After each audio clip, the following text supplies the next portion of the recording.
காலை வேளையின் சிந்தனைக்காக அப்போஸ்தலனாகிய பவுல் கொரிந்தியருக்கு எழுதின முதலாவது நிருபத்தினுடைய 16வது அதிகாரத்தினுடைய 13 மற்றும் 14 வசனங்களை வாசிக்க விரும்புகிறேன். 1 Corinthians chapter 16 verses 13 and 14. விழித்திருங்கள், விசுவாசத்திலே நிலைத்திருங்கள், புருஷராயிருங்கள், திடன் கொள்ளுங்கள், உங்கள் காரியங்கள் எல்லாம் அன்போடே செய்யப்பட கடவுது. இந்த பகுதியை வாசிப்பதற்கு முன்பதாக பவுல் அப்போஸ்தலன் தியானிப்பதற்கு முன்பதாக பவுல் அப்போஸ்தலன் இந்த வசனங்களை எழுதினுடைய பின்னணியத்தை நாம் சிந்தித்து பார்த்தால் அது நமக்கு பிரயோஜனமாக இருக்கும். அப்போஸ்தலனாகிய பவுல் எழுதின நிருபங்களிலே இந்த கொரிந்தியர் நிருபம் ஒரு நீண்ட நிருபம். மற்ற நிருபங்களை பார்க்கும் பொழுது அது மிகவும் குறுகின நிருபங்களாக காணப்படுகிறது. கொரிந்தியர் நிருபம் 2 நிருபங்களையும் சேர்த்து 29 அதிகாரங்கள் நாம் வாசிக்கிறோம். இந்த கொரிந்து சபையை குறித்து முழுமையாக நாம் படிப்போம் என்றால் அது ஒரு செல்ஃப் அசஸ்மெண்ட் புத்தகம் நிருபமாக இருக்கிறது. அரசாங்கத்திலே பணி செய்கின்ற காலகட்டத்திலே அரசாங்கம் அலுவலர்களுக்கு ஒரு செல்ஃப் அசஸ்மெண்ட் ரிப்போர்ட் கேட்பார், சுய மதிப்பீட்டு அறிக்கை. அது தினேஷ் கூட சொன்னார், அவங்க கம்பெனியில் கூட அதை கொடுக்கணும் அப்படின்னு சொல்லி.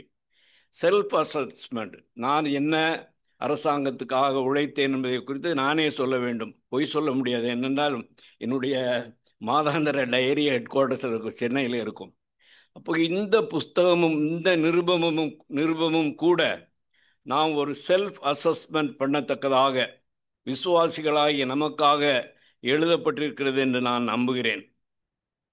ஆகவேதான் பவுல் அப்போஸ்தலன் இவருடைய பின்னணியத்தை விரிவாக இந்த 15 அதிகாரங்களிலே சொல்லிவிட்டு 16வது அதிகாரத்திலே இந்த 2 வசனங்களையும் சொல்கிறார். இந்த நிருபத்தை நாம் படிப்போம் என்றால்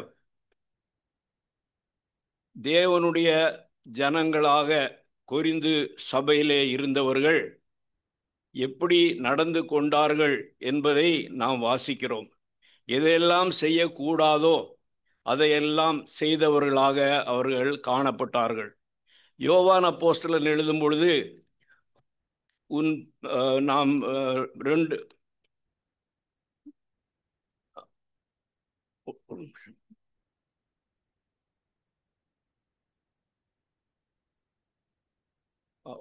யோவான் 3வது நிருபத்திலே என் பிள்ளைகள் சத்தியத்திலே நடக்கிறார்கள் என்று நான் கேள்விப்படுகிற சந்தோஷத்திலும் அதிகமான சந்தோஷம் எனக்கு இல்லை என்று எழுதுகிறார். பவுல் அப்போஸ்தலன் இந்த வசனத்துக்கு நேர் எதிராக எழுதுகிறார். கொரிந்து சபையிலே என் பிள்ளைகள் நடக்கிற காரியங்கள் எனக்கு துக்கத்தை கொடுக்கிறது என்று அவர் எழுதக்கூடும்.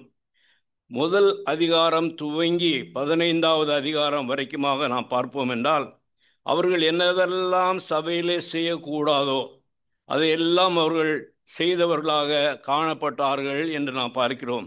அவர்களிடத்திலே பிரிவினை இருந்தது, அவர்களிடத்திலே ஒருமனப்பாடு இல்லை, அவர்கள் மாம்சத்துக்குரியவர்களாக நடந்து கொண்டார்கள். வரிசையாக இந்த அதிகாரங்களை நீர் பார்க்கலாம். அவர்களுடைய சன்மார்க்க வாழ்க்கை எப்படி இருந்தது, திருமணம் காரியங்களிலே எப்படி அவர்கள் நடந்து கொண்டார்கள், விக்கிரகங்களுக்கு படைக்கப்பட்ட புசிப்பதிலே அவர்கள் எப்படி இருந்தார்கள். முத்தாய்ப்பாக சொல்லுவோம் என்றால் இந்த 11வது அதிகாரம் நமக்கு அநேக காரியங்களை வெளிப்படுத்துவதாக இருக்கிறது. ஆகவே இதை நாம் பார்த்து விட்டு இந்த வசனங்களுக்கு வருவது நலமாயிருக்கும் என்று நான் நம்புகிறேன். முதலாவது அதிகாரத்திலே உங்களிடத்தில் பிரிவினைகள் உண்டு என்று கேள்விப்படுகிறேன் என்று எழுதுகிறார். பிரிவினைகள் எப்படி ஏற்படுகிறது என்பதை குறித்து அனுபவித்தவர்களுக்கு தெரியும். நான் சொல்லுகிற உதாரணங்கள் என்னுடைய வாழ்க்கையிலிருந்து நான் சொல்லுகிறேன் என்று அதை அது ஒரு எலாபரேட் பண்ணி சொல்ல வேண்டாம் என்று கேட்டுக்கொள்கிறேன். பிரிவினைகள் ஏற்பட காரணம் என்ன? விசுவாசிகளுக்குள்ளே பிரிவினைகள் உண்டு. ஒரு சகோதரன் இன்னொரு சகோதரனிடத்தில் வந்து ஒரு காரியத்தை குறித்தோ ஒருவரை குறித்தோ பேசும் பொழுது உடனே அந்த சகோதரன் அதற்கு எப்படி ரெஸ்பான்ஸ் கொடுக்கிறார், எப்படி அதை ரெஸ்பாண்ட் பண்ணுகிறார் என்பது முக்கியம். நான் ஊட்டியிலே நான் என்னுடைய ப்ராக்டிக்கலாக நான் பேச விரும்புகிறேன். ஊட்டியிலே நாங்கள் இருந்த சமயத்திலே ஒரு சகோதரன் வந்து என்னிடத்திலே சபையினுடைய ஒரு காரியத்தை குறித்து சொன்னார். சொன்ன உடனே, அப்போ எனக்கு வாலிப வயசு, எங்கள் பிள்ளைங்கள்லாம் சின்ன பிள்ளைங்க. ஆமாம் பிரதர், இதை விடக்கூடாதுன்னு சொன்னேன் அவர்கிட்ட. அவருக்கு ரொம்ப உற்சாகமாக போயிடுச்சு. நேர ஊட்டிக்கு போகிறவங்களுக்கு லக்ஷ்மிங்டன் ஸ்கூல் மேலே மேடு ஏறணும். அந்த மேட்டில் போய் ஒரு மூப்பரை பார்த்தோம். அந்த மூப்பர் சொன்னார், இதை விடக்கூடாதுன்னாரு. அடுத்த மலை மேலே ஏறணும், இன்னொரு மூப்பரை பார்க்குறதுக்கு. அவரு சொன்னார், ஆமாம் பிரதர், இது கேட்டாகணும்னு சொன்னார். அப்போ நான் I was the mouth piece அங்கே சபையில். அப்போது பிரிவினை ஏற்பட காரணம் இண்டிவிஜுவல் பிலீவர், விசுவாசி தனிப்பட்ட முறையிலே இந்த பிரிவினைக்கு காரணமாக ஆகிறார்கள் என்பதை நாம் அறிந்து கொள்ள வேண்டும். எந்த சபையிலும் பிரிவினை கிடையாது என்று நாம் சொல்லவே முடியாது. ஏனென்றால் என்னுடைய அனுபவத்திலே நான் ஏறக்குறைய 54 வருடங்களாக பிரதரன் சபையில் இருக்கிறேன். டாக்டர் ஸ்டீஃபன்ஸ் சொல்லுவார், you brethren you divide and multiply என்று சொல்லுவார். ஒரு சபை 2 ஆகும், 2 3 ஆகும், 3 4 ஆகும். இப்பொழுது 4வது சபை 1வது சபையோடு கூட சேர்ந்து இருக்கிறது ஒரு இடத்துல. இப்போ பிரிவினைகள் உண்டு என்று குறிப்பிடுகிறார். விசுவாசிகள் குருந்து விசுவாசிகள் மீதிலே பிரிவினைகள். 3வது அதிகாரத்துக்கு நான் வரும்பொழுது அங்கே, நான் உங்களை ஆவியக்குரியவர்கள் எண்ணி உங்களுடனே பேசக்கூடாமல் மாம்சத்துக்குரியவர்கள் என்றும் கிறிஸ்துவுக்குள் குழந்தைகள் எண்ணி பேச. மாம்சத்துக்கு உரிய விசுவாசிகளாக கொருந்து சபையார் காணப்படுகிறதை நாம் பார்க்கிறோம். மறுபடியுமாக 4வது அதிகாரத்துக்கு வரும்பொழுது அங்கே 6வது வசனே, சகோதரரே, எழுதப்பட்டதுக்கு மிஞ்சி எண்ண வேண்டாம் என்று நீங்கள் எங்களாலே கற்றுக்கொள்ளவும், ஒருவனும் ஒருவனிடம் மற்றவனுக்கு விரோதமாய் இருமாப்பு அடையாதிருக்க வேண்டும் என்றும் அடையாதிருக்கவும் நான் உங்கள் நிமித்தம் என்னையும் அப்போலோவும் திருஷ்டாந்தமாக சொல்கிறேன். இருமாப்புன்னா அர்த்தம் தெரியுமா? இருமாப்பு எத்தனை பேருக்கு அர்த்தம் தெரியும்? இருமாப்புன்னா கர்ப்பம். நான் தான் பெரிய ஆள், மற்றவங்க எல்லாம் எனக்கு கீழே. அதுக்கு தான் இருமாப்புன்னு தமிழ் அர்த்தம் சொல்லுது. டிக்ஷனரி பார்த்து தான் அதை நான் அர்த்தத்தை கண்டுபிடிச்சேன். இருமாப்பை குறித்து பேசுகிறார். 5வது அதிகாரம் சன்மார்க்கமான ஜீவியம் இல்லாதிருந்த நிலைமையை குறித்து சொல்கிறார். 6வது அதிகாரத்திலே அங்கே வழக்கு உண்டானால் 6வது அதிகாரத்தில் வசனங்களை படிக்கும் பொழுது திருப்பி திருப்பி நீங்கள் அறியீர்களா என்று பவுலப்போஸ்தலன் குறிப்பிட்டு எழுதுகிறார். 6வது அதிகாரத்தில் அது அதிகமான முறை அது வருகிறது. 2வது வருஷம், பரிசுத்தவான்கள் உலகத்தை நியாயம் தீர்ப்பார்கள் அறியீர்களா? தேவதூர்களையும் நியாயம் தீர்ப்போம் என்று அறியீர்களா? பிற்பாடு வரும்பொழுது, உங்கள் சரீரங்கள் கிறிஸ்துவின் அவயவங்கள் என்று அறியீர்களா? வேசியோடு இசைந்திருக்கிறவருடைய ஒரே சரீரமா இருக்கிறான் அறியீர்களா? உங்கள் சரீரமானது நீங்கள் தேவனாலே பெற்றும் உங்களில் தங்கியும் இருக்கிற பரிசுத்த ஆவியினுடைய ஆலயமாக இருக்கிறது என்றும் நீங்கள் உங்களுடையவர்கள் அல்லவென்றும் அறியீர்களா என்று பவுல் கேட்கும் பொழுது அவர்கள் அறிந்திருந்தார்கள் என்பதுதான் அர்த்தம். அறிந்தும் இந்த நிலைமையிலே வாழ்ந்தார்கள் என்பதை இதன் மூலமாக நாம் அறிந்து கொள்கிறோம். அதன் பிற்பாடு ஒவ்வொரு அதிகாரத்திலும், முக்கியமாக இந்த 10வது அதிகாரத்திலே திருஷ்டாந்தங்களாக எழுதப்பட்ட இஸ்ரவேல் ஜனங்களுடைய வாழ்க்கையை குறித்து எழுதிவிட்டு 7வது வசனத்திலே, ஜனங்கள் புசிக்கவும் குடிக்கவும் உட்கார்ந்து விளையாட எழுந்திருந்தார்கள் எழுதியிருக்கப்படி அவர்களில் சிலர் விக்கிர ஆராதனைக்காரர் ஆனது போல நீங்களும் ஆகாதீர்கள் என்று எழுதுகிறார். அதே 9வது அதிகாரத்துக்கு நாம் வரும்பொழுது, 10வது அதிகாரத்தில் வரும்போது 24வது வசனம், ஒவ்வொருவனும் தன் சுய பிரயோஜனத்தை தேடாமல் பிறனுடைய பிரயோஜனத்தை தேட கடவன் என்று எழுதுகிறார். 11வது அதிகாரம் மிகவும் முக்கியமான ஒரு அதிகாரம். நமக்கு தெரியும், ஆண்டவருடைய நினைவு கூறுதலை, அப்பம் பிட்டு ஆராதிக்கிறதை குறித்து இந்த ஒரு அதிகாரத்தில் தான் சொல்லப்பட்டிருக்க. மற்ற நிருபங்களிலே விலாவாரியாக அவர் எழுதவில்லை. அதிலே நான் பார்க்கும் பொழுது 20வது வசனத்திலே, நீங்கள் ஓரிடத்தில் கூடி வரும் பொழுது அவனவன் தன் தன் சொந்த போஜனத்தை முந்தி சாப்பிடுகிறான், ஒருவன் பசியாயிருக்கிறான் என்று எழுதிவிட்டு கடைசியாக ஒரு சென்டென்ஸ், ஒருவன் வெறியாய் இருக்கிறான் என்று அங்கே குறிப்பிடுகிறார். இன்னும் ஒரு ஷாக்கிங் நியூஸ், ஒருவன் வெறியாய் இருக்கிறான், எங்கே இருக்கிறான்? கூடி வரும் பொழுது, அப்பம் விட்டு ஆராதிக்க கூடி வரும் பொழுது ஒருவன் வெறியாய் இருக்கிறான் என்று எழுதுகிறார் என்றால் எப்படிப்பட்ட நிலைமையிலே அவர்கள் கூடி வந்தார்கள் என்பதை நாம் அறிந்து கொள்கிறோம். அதுவும் சொந்த அனுபவம் சொல்லுகிறேன். ஒரு சகோதரனுக்கும் எனக்கும், இதெல்லாம் என்னுடைய வாலிப வயசில் நடந்த விஷயம். சகோதரனுக்கு எனக்கும் பேச்சுவார்த்தை இல்லை. ஒரே அப்பத்தில் பங்கு பெறுவோம். எனக்கு பின்னால் பெஞ்சில் இருப்பார், நான் முன்னால் இருப்பேன். ஒரே அப்பத்தில் தான் பங்கு பெறும். அவருக்கும் எனக்கு பேச்சுவார்த்தை கிடையாது. அநேக நாட்களாக இது நடந்தது. நான் விசுவாசி தான். இங்கே நின்று உங்களுக்கு வசனம் சொல்கிறேன். என்னுடைய வாழ்க்கையில் அது நடந்தது. அவர்கிட்ட பேசுறதில்லை. அதுக்கு காரணம் நான் இல்லை, நான் அதை ஜஸ்டிஃபை பண்ணல. அவருக்கு எனக்கும் பேச்சுவார்த்தை கிடையாது. நான் ஒரே அப்பத்தில் அவர் நானும் பங்கு பெறுவோம். அந்த இன்சிடெண்ட்டை நான் மறக்க மாட்டேன். என்னுடைய மனைவி உங்களை அனைவருக்கு தெரியாது.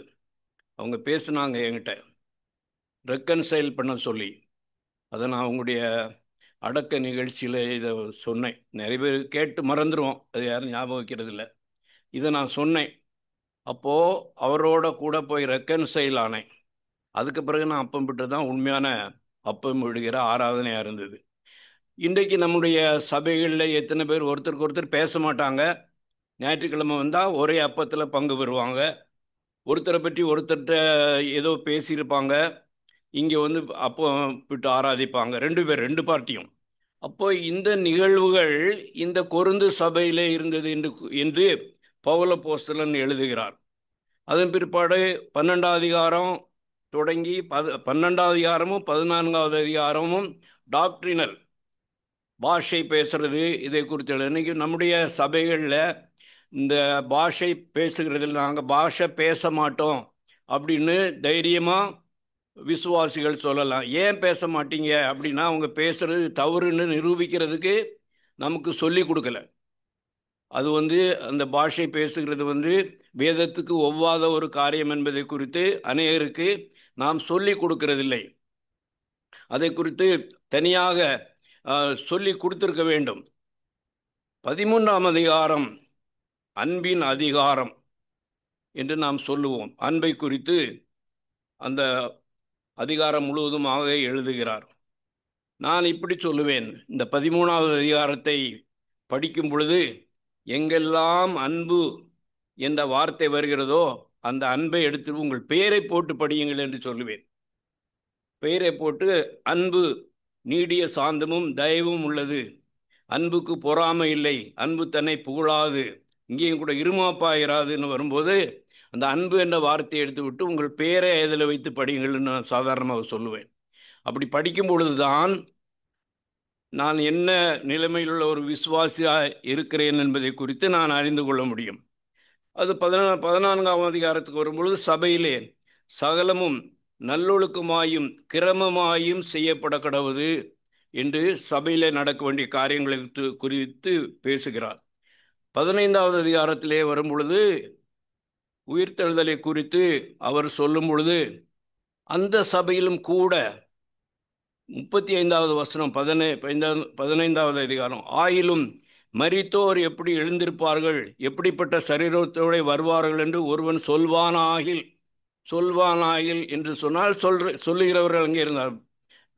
போதக டாக்ட்ரினல் சப்ஜெக்ட் போதகம் அல்லது தியாலஜி, அது அவர்களுக்கு தெரியாமல் கூட அந்த சபையில் இருந்தார்கள் என்று பார்க்கிறோம்.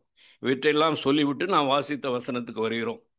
விழித்திருங்கள், விசுவாசத்திலே நிலைத்திருங்கள், புருஷராயிருங்கள், திடன் கொள்ளுங்கள், உங்கள் காரியங்கள் எல்லாம் அன்போடே செய்யப்பட கடவுது என்று எழுதுகிறார். 5 காரியங்களை குறித்து இங்கே பவுல் அப்போஸ்தலன் எழுதுகிறார். அது ஆங்கிலத்திலே கூட படிக்கலாம். Be on the alert, stand firm on the faith, act like men, be strong, let all that you do be done in love. இந்த 5 குறிப்புகளை பார்த்து முடிக்க நான் விரும்புகிறேன். முதலாவது நாம் பார்க்கிறோம், பி அலர்ட், விழித்திருங்கள் என்று அவர் முதல் குறிப்பை சொல்கிறார். விழித்திருங்கள் என்பதற்கு டு வாட்ச், ஜாக்கிரதையாக, பி அவேக், விழிப்புடன் இருப்பது, விஜிலன், எச்சரிக்கையாக இருப்பது, பி அலைவ், உயிரோடு இருங்கள் என்று கூட அதற்கு அர்த்தமாகிறது. அதனுடைய கிரேக்க வார்த்தையானது கிரிகோரியோ அப்படின்னு சொல்லப்படுகிறது, விழித்திருப்பது. அது ரோமன் கத்தோலிக் நண்பர்கள் தான் அநேகருக்கு கிரகோரின்னு ஒரு பெயர் இருக்கும். வாட்ச், டு வாட்ச், விழித்திருங்கள் என்று சொல்கிறார். விழித்திருக்க வேண்டுமென்றால் சில செயல்பாடுகளை நாம் செய்தாக வேண்டும். முதலாவது குறிப்பு, முதலாவது to be alert against Satan. சாத்தான் குறித்து நாம் அலர்ட்டாக அல்லது விழித்திருக்க வேண்டும் என்று நாம் பார்க்கிறோம். பேதுரு எழுதும்போது எழுதுகிறார், நமக்கு எல்லாம் தெரிந்த வசனம்தான், 1 பேதுரு 5வது அதிகாரம். அங்கே பேதுரு எழுதும்போது 8-9 வசனங்களே, தெளிந்த புத்தி உள்ளவர்களாயிருங்கள், விழித்திருங்கள், ஏனெனில் உங்கள் எதிராளியாகிய பிசாசானவன் கர்ச்சிக்கிற சிங்கம் போல் இவனை விழுங்கலாமோ என்று வகை தேடி சுற்றி திரிகிறான். விசுவாசத்தில் உறுதியாயிருந்து அவனுக்கு எதிர்த்து நில்லுங்கள் என்று எழுதுகிறார். பிசாசானவன் எவனை விழுங்கலாமோ என்று, அந்த எவனை என்று சொல்லும் பொழுது ஒவ்வொரு விசுவாசியும் ஜாக்கிரதையாக இருக்க வேண்டும் என்று அர்த்தம். விழித்திருங்கள், எவனை விழுங்கலாமோ என்று. சாத்தானுடைய, நான் இப்படி படித்திருக்கிறேன், ஒர்ஷிப் மீட்டிங் நடக்கும்போது அங்கே கூட சாத்தான் வந்து உட்கார்ந்துருப்பான் பக்கத்தில். அவன் உட்கார்ந்துருக்கிறதுனால தான் ஆராதனை நடக்கும் பொழுது எதை செய்யக்கூடாதோ அதை செய்கிறவர்கள் ஆராதனையில் இருக்கிறார்கள். ஆராதனை சமயத்திலே பயபக்தியோடு அமர்ந்திருக்கிறவர்கள் எத்தனை பேர் என்று நாம் பார்ப்போம்னால், அநேகர் பயபக்தியோடு உட்கார, ஏதோ வருகிறோம், ஆராதிக்க வேண்டும், போக வேண்டும் என்று பக்கத்தில் ஒருவர் பேசினால் கூட அது பக்கத்தில் சாத்தான் இருந்து தான் தூண்டுகிறான், இதை செய்ய, அதை செய்யண்டு. ஸோ சாத்தானை குறித்து நாம் ஜாக்கிரதையாக இருக்க வேண்டும். யோவானில் எழுதுகிறார், 1 யோவான் 2வது, ஏற்கனவே நாம் ஒரு முறை அதை தியானித்திருக்கிறோம். 1 யோவான் 2வது அதிகாரம் 16வது வசனத்திலே அவனுடைய செயல்பாடுகளை குறித்து நாம் வாசிக்கும் பொழுது, யோவான் 2வது அதிகாரத்தினுடைய 16வது வசனம், ஏனெனில் மாம்சத்தின் நிச்சயம், கண்களின் நிச்சயம், ஜீவனத்தின் பெருமையுமாகிய உலகத்தில் உள்ள எல்லாம் பிதாவினால் உண்டானவைகள் அல்ல, அவைகள் உலகத்தினால் உண்டானவைகள் என்று நாம் வாசிக்கிறோம். இந்த வசனத்தின்படி நாம் ஜீவிய நாட்களிலே ஒவ்வொரு நாளும் நாம் ஜாக்கிரதையாக இருக்கத்தக்கதாக இந்த 3 காரியங்களை குறித்து நாம் எச்சரிக்கையாக இருக்கிறோமா என்று நாம் சிந்திக்க வேண்டியவர்களாக இருக்கிறோம். அதோடு கூட வேறு எதற்காக நாம் அலர்ட்டாக அல்லது ஜாக்கிரதையாக இருக்க வேண்டும்? மார்க்கு சுவிசேஷத்தினுடைய 14வது அதிகாரத்தினுடைய 38வது வசனம், டெம்ப்டேஷன், அங்கே சோதனையை குறித்து அங்கே நாம் வாசிக்கிறோம். மார்க் 14வது அதிகாரத்தில் 38வது வசனத்திலே,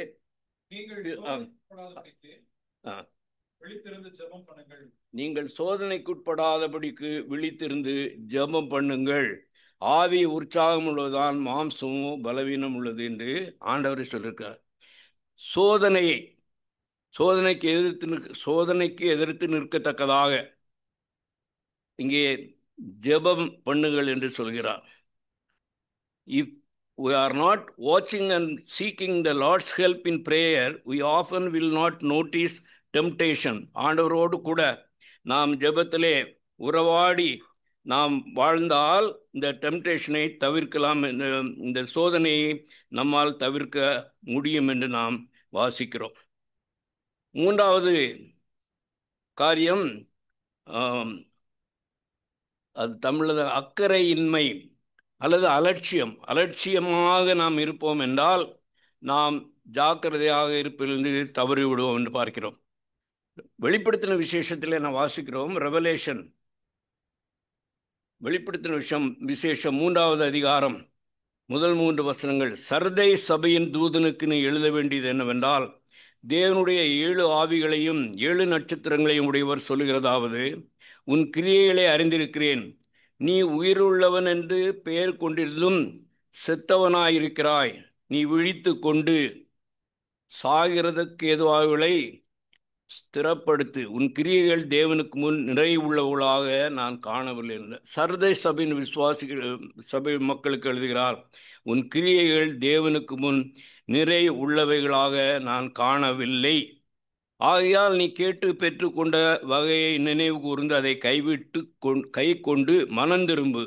நீ விழித்திராவிட்டால் திருடனை போல் உன்மேல் வருவேன், நான் உன்மேல் வரும் வேளையை அறியாதிருப்பாய் என்று எழுகிறார். விழித்து கொண்டு நீ மனந்திரும்பு என்று சொல்லு, அதை கை கொண்டு மனந்திரும்பு என்று சொல்கிறார். இங்கே அடுத்ததாக 4வது ஒரு காரியம் பார்க்கிறோம். இங்கே நாம் ஜாக்கிரதையாக இருக்கத்தக்கதாக கள்ள போதனைகள் அல்லது கள்ள தீர்க்கதரிசி கள்ள போதகர்களை குறித்து நாம் விழிப்பாக இருக்க வேண்டும். பேதுரு எழுதும்போது எழுதுகிறார், 2 பேதுரு 2வது அதிகாரத்திலே 2 பேதுரு 2வது அதிகாரம் முதல் 3 வசனங்களிலே வாசிக்கிறோம்.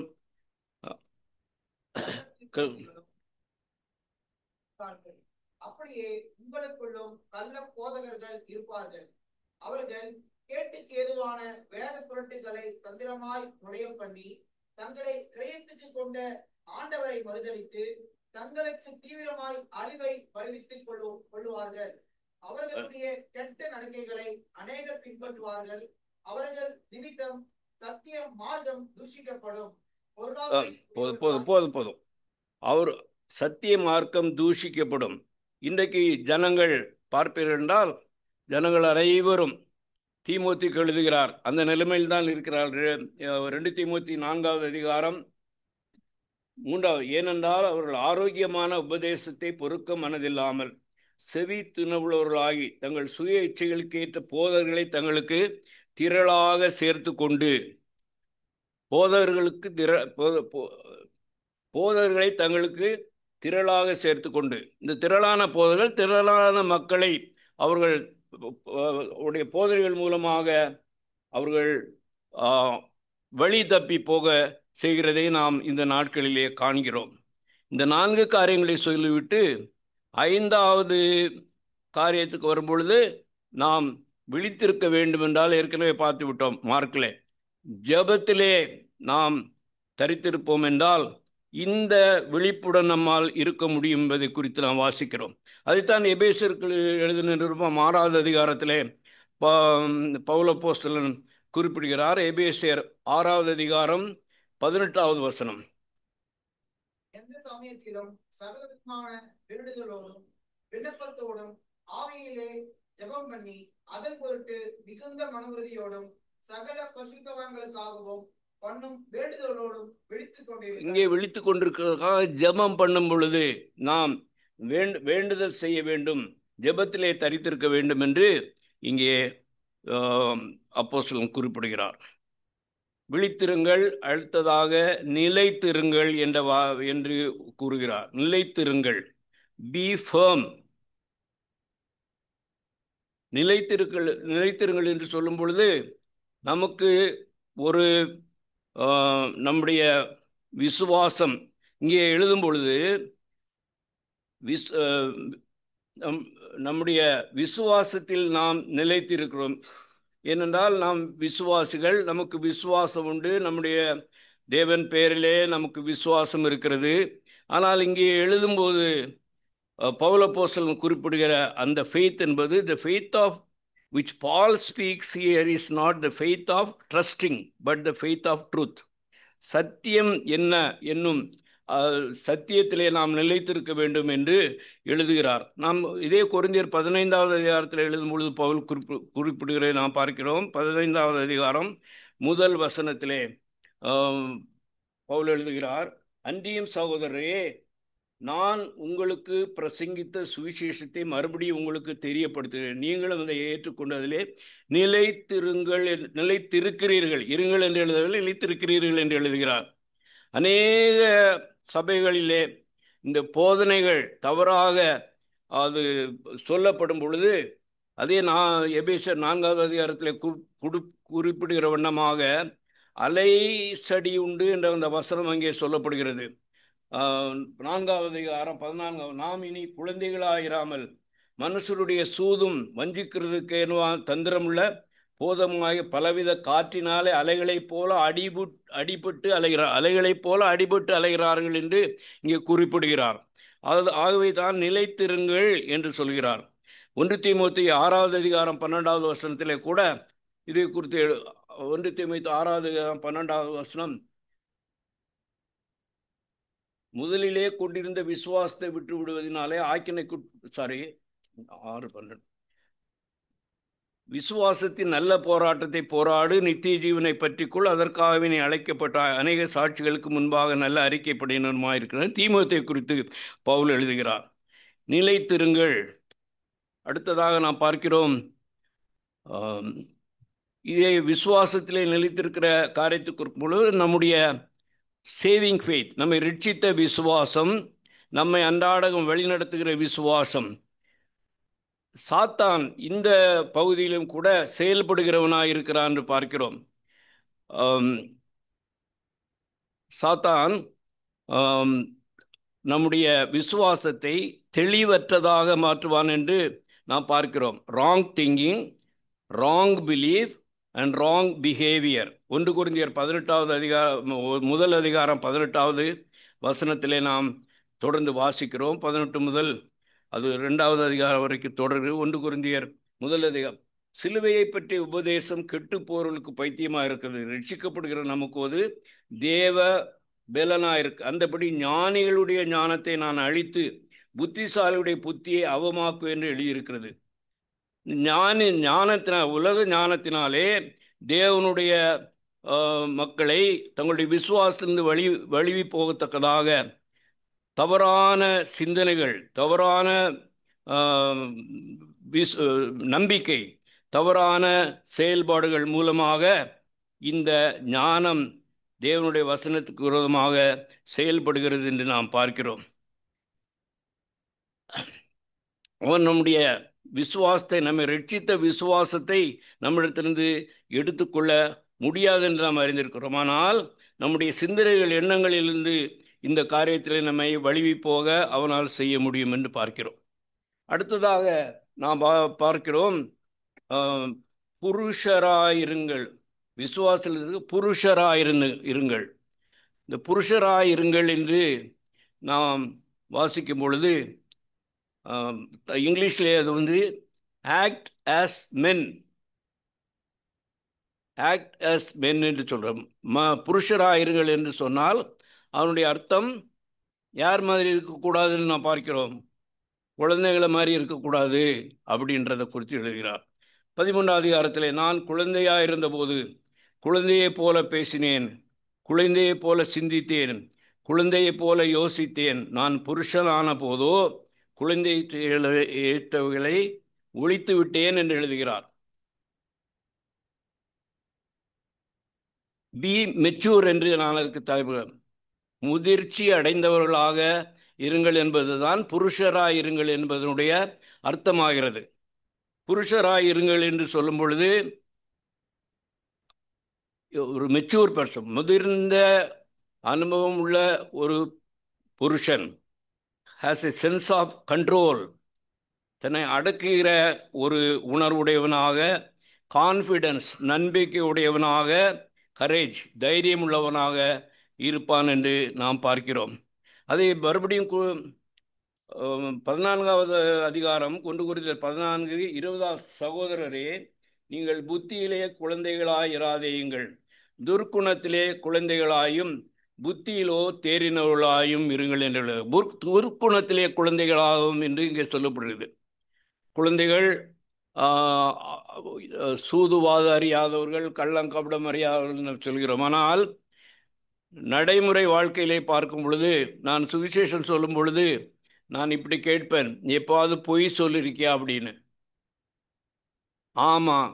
யார் சொல்லி கொடுத்தாங்க? டீச்சர் சொல்லி கொடுத்தாங்களா? இல்லை. அப்பா அம்மா சொல்லி கொடுத்தாங்களா? இல்லை. அப்போ ஒரு வாலிபமான பெண் என்கிட்ட சொல்லிச்சு,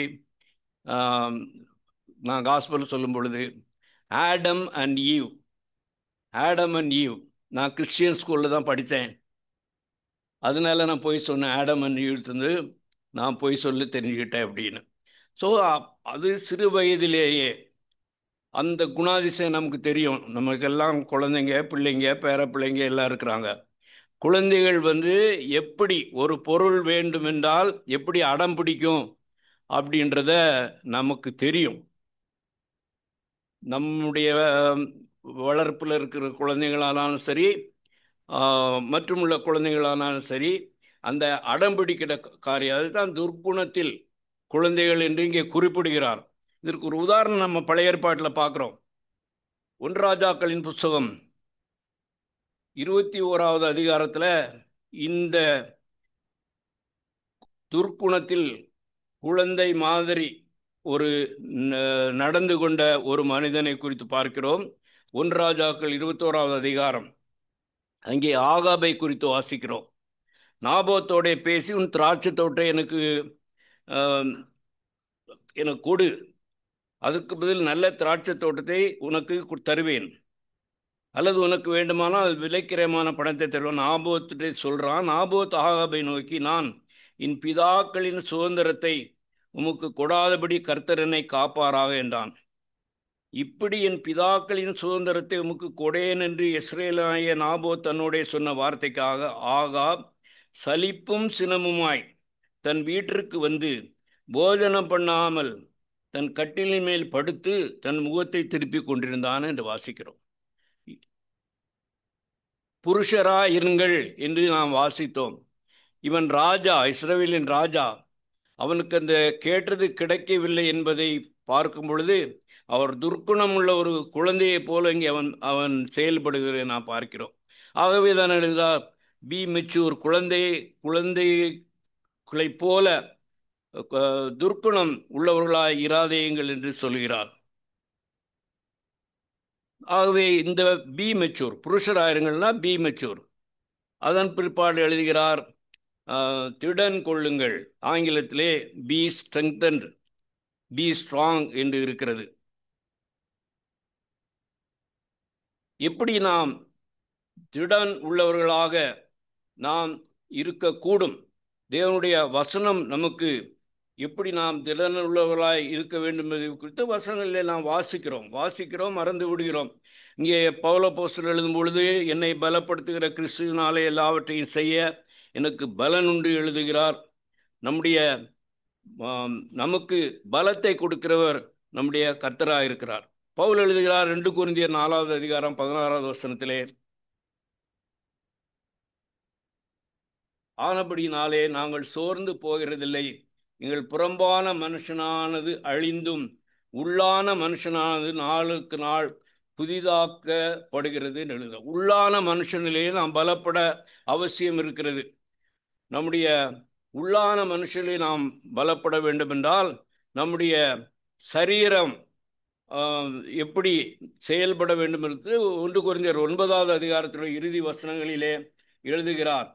25வது பந்தயத்திற்கு போராடுகிற யாவரும் எல்லாவற்றிலேயும் இச்சையடக்கமாயிருப்பார்கள், அவர்கள் அழிவுள்ள கிரீடத்தை பெறும்படிக்கு அப்படி செய்கிறார்கள், நாமோ அழிவில்லாத கிரீடத்தை பெறும்படிக்கு அப்படி செய்கிறோம். அதனால் நான் நிச்சயமில்லாதவனாக ஓடேன், ஆகாயத்தை அடிக்கிறவனாக சிலம்பம் பண்ணேன், மற்றவர்களுக்கு பிரசங்கம் பண்ணுகிற நான் தானே ஆகாதவனாய் போகாதபடிக்கு என் சரீரத்தை ஒடுக்கி கீழ்ப்படுத்துகிறேன் என்று எழுதுகிறார். நம்முடைய சபை ஊழியக்காரர் ஒருவர் பிரசங்கம் பண்ணும்போதெல்லாம் இந்த வசனத்தை சொல்லி முடிப்பார். மற்றவர்களுக்கு பிரசங்கம் பண்ணுகிற நான் தானே ஆகாதவனாய் போகாதபடிக்கு என் சரீரத்தை ஒடுக்கி கீழ்ப்படுத்துகிறேன் என்று எழுதுகிறார். கொலோசியருக்கு எழுதும் பொழுதும் கூட பவுல் எழுதுகிறார். கொலோசியர் 1வது அதிகாரம் 10-11 வசனங்கள் எழுதுகிறார். சகலவித நற்கிரிகளுமாகிய கனிகளை தந்து தேவனை அறிகிற அறிவில் விருத்தியடைந்து கர்த்தருக்கு பிரியமுண்டாக அவருக்கு பாத்திராய் நடந்து கொள்ளவும் சந்தோஷத்தை அடையக்கூடிய எல்லா பொறுமையும் நீடிய சாந்தம் உண்டாவதற்கு மகிமையான அவருடைய வல்லமையின்படி எல்லா வல்லமையாலும் பலப்படுத்தப்படவும் உங்களுக்காக வேண்டும். மகிமையான அவருடைய வல்லமையின்படி கர்த்தர் நம்மை பலப்படுத்துகிறார். அவருடைய வல்லமை நமக்கு அருளுகிறார். நாம் பலப்படும்படியாக பலன் அடையத்தக்கதாக நாம் பார்க்கிறோம். புருஷராயிருங்கள் திடன் கொள்ளுங்கள் என்று எழுதிவிட்டு கடைசியில் அவர் அந்த 14வது வசனத்திலே எழுதுகிறார், உங்கள் காரியங்கள் எல்லாம் அன்போடே செய்யப்பட கடவுது. அன்போடே செய்யப்பட கடவுது என்று எழுதுகிறவர். அப்போ 1 கொரிந்தியர் 4வது அதிகாரத்துக்கு வரும் பொழுது அங்கே சில விஷயங்களை குறிப்பிடுகிறவராயிருக்கிறார். இந்த கொரிந்தியருக்கு ஒரு வசனத்தை எழுதுகிறார். உங்களுக்கு 21வது வசனம் 4:21, உங்களுக்கு என்ன வேண்டும்? நான் பிரம்போடு உங்களிடத்தில் வர வேண்டுமா அல்லது அன்போடும் சாந்தமுள்ள ஆவியோடும் வர வேண்டுமா என்று. அந்த கொரிந்தியருடைய செயல்கள், அவருடைய நடவடிக்கைகள், அவர்கள் சபையிலே நடந்து கொண்ட விதம் அப்போஸ்தலரை இவ்வாறு ஆவியானவர் எழுத வைக்கிறார். நான் பிரம்போடு உங்களிடத்தில் வர வேண்டுமா அல்லது அன்போடும் சாந்தமுள்ள ஆவியோடும் வர வேண்டுமா என்று கேட்கிறார்.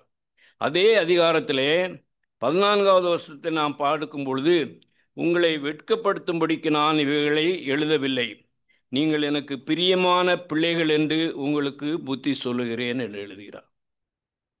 பிரியமான பிள்ளைகள் என்று இந்த நிலைமையில் இருக்கிற கொரிந்தியரை பார்த்து பவுல் அப்போஸ்தலன் சொல்கிறார். புத்தி சொல்லுகிறேன் என்று சொல்கிறார்.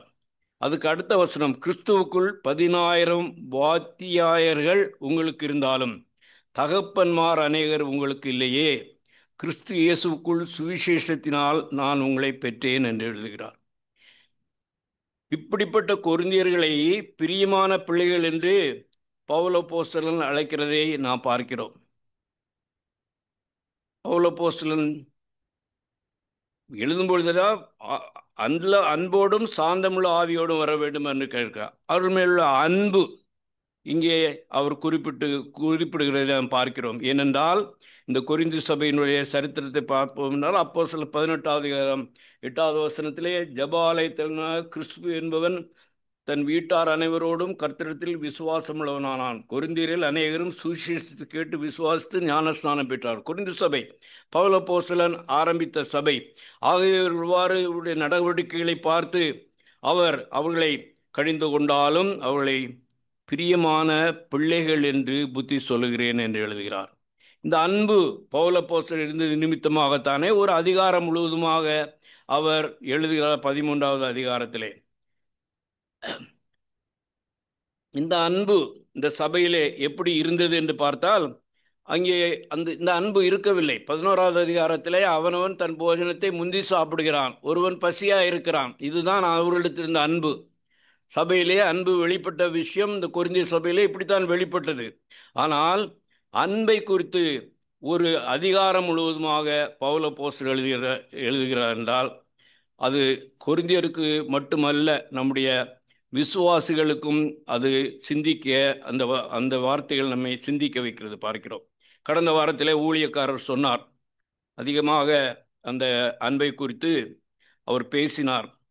நான் அதனால் மிகவும் பாதிக்கப்பட்டேன். ஏனென்றால் நான் அவரை போய் பார்க்கவில்லை, அவருக்கு ஜெபம் பண்ண பார்க்கவில்லை, அவரை குறித்து சகரியாவிடத்தில் விசாரித்து கொண்டே இருந்தேன். அது அவர் பேசினது எனக்கு மனதில் ஒரு தாக்கத்தை ஏற்படுத்த, எப்படி நாம் அன்பா இருக்கிறோம், ஒருவரோடு எப்படி அன்பு செலுத்துகிறோம் என்று நான் சிந்தித்து பார்க்கும் பொழுது, நான் சிங்கப்பூர் இந்த காலகட்டத்திலே ஒரு விஷயத்தை நான் கற்றுக்கொண்டேன். நாம் எப்படி அன்புள்ளவர்களாக இருக்கிறோம் என்பதை குறித்து நாம் சிந்திக்க வேண்டியவர்களாக இருக்கிறோம். நாம் சாதாரணமாக நம்முடைய விசுவாசிகள் சபையிலே நான் ரொம்ப வருஷமாக இருக்கிறேன், எப்படி அன்பாக இருக்கிறோம் என்றால், நான் ஒரு 10 பேர்கிட்ட அன்பாக இருப்பேன், 10 பேர் என்கிட்ட அன்பாக இருப்பாங்க. மீதி ஒரு 20 பேர்கிட்ட நான் அன்பாக இருக்க மாட்டேன், அந்த 20 பேர் என்கிட்ட அன்பாக இருக்க மாட்டாங்க. அனுபவத்தை சொல்கிறேன். ஆனால் இந்த மாற்றம் நம்முடைய வாழ்க்கையிலே வர வேண்டும் என்பதற்காக 1 யோவான் எழுதின 1ஆம் நிருபம் 5 அதிகாரங்கள் இருக்கிறது. நான் இதை அநேக இடங்களில் சொல்லியிருக்கிறேன். நான் சிஎஸ்ஐ சபையில் கூட செய்தி கொடுப்பேன். அப்போ இந்த அதிகாரத்தை 30 நாள் இந்த யோவான் எழுதின 1ஆம் நிருபம் 5 அதிகாரங்களையும் தினமும் 30 நாள் படிக்க வேண்டும். சும்மா வாசிக்கக்கூடாது, படிக்கணும். 30 நாள் முடிந்த பிற்பாடு இந்த அதிகாரங்கள் 5ம் உங்கள் வாழ்க்கையிலே ஏதாவது தாக்கத்தை ஏற்படுத்தி இருந்தால் நீங்கள் உங்களுக்கு வேண்டியவங்க யார்கிட்டையாவது அதை நீங்கள் பகிர்ந்து கொள்ளலாம். இது நான் உங்களை ரிக்வெஸ்ட் பண்ணுறேன், இதை செஞ்சு பாருங்க. இந்த 5 அதிகாரத்தையும் தினமும் 5 அதிகாரங்களையும் 30 நாட்கள் படித்து அதன் பிற்பாடு 30 நாள் முடிந்த பிற்பாடு இந்த 5 அதிகாரங்களை நான் படித்தேன், என்னிடத்திலே ஒரு மாற்றத்தை அல்லது தாக்கத்தை ஏற்படுத்தினது என்று சொல்ல கூடுமா என்பதை பாருங்கள். இதை நான் செஞ்சேன். ஒரு சபையில், நான் சிஎஸ்ஐ சபையில் சொல்லும்போது பாஸ்டர் அதை செஞ்சார். இது 5 அதிகாரத்தை பார்த்து அது எனக்கு ஒரு இம்பாக்டை ஏற்படுத்திச்சுன்னு என்கிட்ட சொன்னார். ஸோ இதை நீங்கள் ட்ரை பண்ணி பாருங்கள். நம்ம சொல்லுவோம் அன்பாக எல்லாரும், நாங்கள் எல்லாம் ரொம்ப அன்புள்ளவங்க, ஒருத்தவங்க அன்பாக இருக்கிறோம் அப்படின்னு சொல்லி. ஆனால் அன்பு எப்படி செயல்படுகிறது என்பதை குறித்து நாம் சிந்திக்கத்தக்கதாக இந்த காரியத்தை நான் சொன்னேன். 1 யோவான் 5 அதிகாரங்களையும் 30 நாட்கள் தொடர்ந்து படித்து, அந்த படிப்பதின் மூலமாய் என்னுடைய வாழ்க்கையிலே என்ன மாற்றம் ஏற்பட்டது என்பதை குறித்து என்னால் சொல்ல முடியும். அது நான் ரொம்ப முக்கியமான ஒரு இது கற்றுக்கொண்டதை நான் உங்களோட பகிர்ந்து கொள்கிறேன். ஆகவே இந்த காலவெளியில் சிந்தித்தவனமாக விழித்திருங்கள், திடன் கொள்ளுங்கள், படிச்சிடும். Be alert, be firm, be mature, be strong, and everything should be done in love. அன்பிலாலே எல்லாம் சகலமும் செய்யப்பட கடவுது என்று பவுல். விழித்திருங்கள், விசுவாசத்தில் விழித்திருங்கள், புருஷராயிருங்கள், திடன் கொள்ளுங்கள், உங்கள் காரியங்கள் எல்லாம் அன்போடே செய்யப்பட கடவுது என்று பவுல் எழுதுகிறார். இந்த காலை வேளையிலே இந்த சிந்தனைகள் நம்முடைய உள்ளத்தை ஆட்கொள்வதாக, நம்முடைய ஜீவிய நாட்களிலே பிராக்டிக்கல் கிறிஸ்டியன்ஸாக நாம் வாழ வேண்டும். நம்முடைய நடைமுறை வாழ்க்கை அதுக்காக நான் முயற்சி செய்கிறேன். நான் குடியிருக்கிற இடத்துல கூட குறைஞ்சது யாராவது ஒருத்தருக்கு நான் வசனம் சொல்லுவேன். ஏன்னா அவங்களாம் ரொம்ப வசனம் கேட்காதவங்க, பைபிள் இப்படி சொல்கிறது. அதனால் நான் சொல்லும்போது அவங்களுக்கு மை பைபிள் சேஸ் என்று நான் வசனத்தை சொல்லுவேன். கேட்பாங்க. கேட்டால் ஒருத்தர் இருக்கிறார், அவர் நான் இன்னைக்கு சொன்னேன், அவங்க வீட்டில் பேசிகிட்டு இருக்கும்போது எங்கள் பைபிள் எப்படிலாம் சொல்லியிருக்குன்னா அவரோட நான் ராமாயணத்தை ஆரம்பிச்சிட்டாரு. ராமாயணத்தில் அப்படின்னு ஆரம்பித்தார். எனக்கு கொஞ்சம் சங்கடமாக போயிடுச்சு. அப்போது நான் ஆர்கியூ பண்ணலை, நான் வந்துட்டேன். ஸோ கூடிய மட்டும் இந்த காலகட்டத்தில் நம்ம முதலாவது நம்ம இருக்கிற இடத்துல ஒரு சாட்சியாக நம்ம இருக்கிறதுக்கு கர்த்தர் நமக்கு கிருபை செய்யட்டும். கேட்ட வசனங்கள் நமக்கு பிரயோஜனமாக இருக்கட்டும். எனக்கு பிரயோஜனமாக இருந்ததுனால உங்கள் கூட அதை ஷேர் பண்ணேன். கர்த்தர் இந்த சிந்தனைகளை நமக்கு ஆசீர்வதிப்பாராக. ஜெபிப்போம். அன்பு மகா இரக்கமும் கிருபையும் தயமிகுந்த பரிசுத்தமுள்ள பரமபிதாவே, கிருபியாக நீர் தந்த இந்த வாரத்தின் முதல் நாள் காலை வேளைக்காகவும், இந்த ஆராதனைக்காகவும், இந்த செய்திக்காகவும் நாங்கள் உங்களுக்கு நன்றி செலுத்துகிறோம். உடைய வசனம் எங்கள் கால்களுக்கு தீபமாக, பாதைக்கு வெளிச்சமாக இருக்கிறபடினால் நாங்கள் அந்த தீபத்தின் மூலமாய் சரியான பாதையிலே நடக்கத்தக்கதாக நீர் எங்களோடு பேசுகிற தயவுக்காய் நாங்கள் உங்களுக்கு நன்றி செலுத்துகிறோம். இந்த காலை வேளையிலும் பவுல் அப்போஸ்தலர் எழுதின இந்த 5 காரியங்களை சிந்திக்கத்தக்கதாக நீர் எங்களை வழிநடத்தி நீர் உமக்கு ஸ்தோத்திரம். கேட்ட சத்தியங்களை மனதிலே கொண்டு ஜீவிக்கத்தக்கதாக நீர் எங்களுக்கு இரக்கம் பாராட்டுமை நோக்கி நாங்கள் வேண்டுதல் செய்கிறோம். சபையில் உள்ள ஒவ்வொரு தனிப்பட்ட விசுவாசிகளையும் குடும்பங்களையும் உடைய கருத்தில் நினைக்கிறோம். நீரே வரும் நாட்களிலே உடைய நாம மைமைக்கென்று காத்து வழி நடத்த நாங்கள் ஜெபிக்கிறோம். சபையின் மூலமாய் செய்யப்படுகிற ஊழியங்களில் உடைய ஆசீர்வாதம் தங்க ஜெபிக்கிறோம். ரேடியன்ஸ்க்காக ஜெபிக்கிறோம். வாலிப பிள்ளைகள் முயற்சி செய்திகளில் ஈடுபடும் பொழுது அபரிமிதமான ஆசீர்வாதத்தை நீர் தருமை நோக்கி நாங்கள் வேண்டுதல் செய்கிறோம். தொடர்ந்து ஒவ்வொரு குடும்பத்திலும் உடைய ஆளுகை பிரசனம் இருந்து வழிநடத்துகிற தயவுக்காய் ஸ்தோத்திரம். வாலிப பிள்ளைகளுக்காக நன்றி. இந்த மாலை வேளையிலும் அவர்களுடைய நாம மேன்மைக்கு என்று செய்கிற காரியங்களை நீர் ஆசீர்வதிக்க ஜெபிக்கிறோம். நாங்கள் எப்பொழுதும் எந்த நேரத்திலும் உடைய பிள்ளைகள் என்பதை மற்றவர்கள் கண்டுகொள்ளத்தக்கதாக எங்களுடைய பேச்சு, எங்களுடைய செயல்கள், எங்கள் நடக்கை, எங்களுடைய காரியங்கள் எல்லாம் இருக்கத்தக்கதாக நீர் உடைய ஆவியானவர் மூலமாக எங்களை ஆட்கொண்டு வழி நடத்தி ஜெபிக்கிறோம். துதிக்கிறோம், ஸ்தோத்திரிக்கிறோம், நன்றி செலுத்துகிறோம், பணிந்து கொள்கிறோம். எங்கள் கர்த்தரும் மீட்பு ரட்சகருமான கிறிஸ்துராஜாவின் பாதத்தில் பணிந்து துதியோடு ஸ்தோத்திரத்தோடும் நன்றியோடும் எடுத்து படைக்கிறோம். ஜீவனுள்ள பிதாவே, ஆமீன்.